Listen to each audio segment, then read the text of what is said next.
টলিপাড়ায় যেন দুর্ঘটনার শেষ নেই। আজ এই দুর্ঘটনা শোনা যাচ্ছে, তো কাল ওই দুর্ঘটনা। আবারও এক দুর্ঘটনা ঘটল।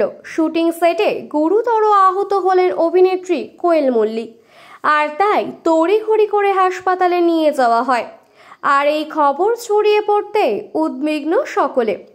রবিবারে নেপালগঞ্জে চলছিল মিতিন মাসির শুটিং, আর সেখানে অ্যাকশন দৃশ্যে শুটিং চলাকালীন চোট পান।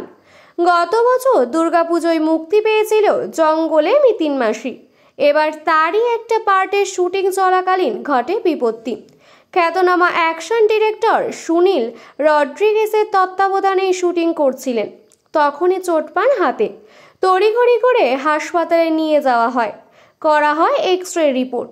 তাতে দেখা যায় ডান হাতের আলনা বোন ভেঙেছে, ডান হাতে প্লাস্টার করতে হয়েছে। এখন তিনি রয়েছেন বিশ্রামে। এদিন নিজেই সোশ্যাল মিডিয়ায় স্টোরিতে আহত হওয়ার খবর জানিয়েছেন। 31শে মার্চ ঘুনির সন্ধানে মিতিন এর একটা দৃশ্যে শুটিং করার সময় আহত হয়ে পড়ি। সঙ্গে সঙ্গে আমাকে মেডিকেল হাসপাতালে নিয়ে যাওয়া হয়। সেখানে এক্স রে করে জানা যায় ডান হাতের আলনা হাড়ের শ্যাফটে চিড় ধরেছে। ডাক্তার বিকাশ কর্পূরের পরামর্শে খুব তাড়াতাড়ি সুস্থ হয়ে উঠব। তার সুস্থতার অপেক্ষায় রয়েছেন সকলে। এখন কেমন আছেন অভিনেত্রী? এখন একটু ভালো আছেন। যে হাতে চোট লেগেছিল সেই হাতেই আঘাত পেয়েছেন, আর তাই খুবই যন্ত্রণা হচ্ছে।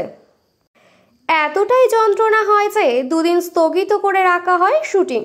হাতের ব্যথা না কমা অবধি শুটিং হবে না। এবার দেখার কবে শুটিংয়ে ফেরেন। উল্লেখ্য, গত বছর পুজোয় মুক্তি পায় সুচিত্রা ভট্টাচার্যর উপন্যাস অবলম্বনে জঙ্গলে মিতিন মাসি।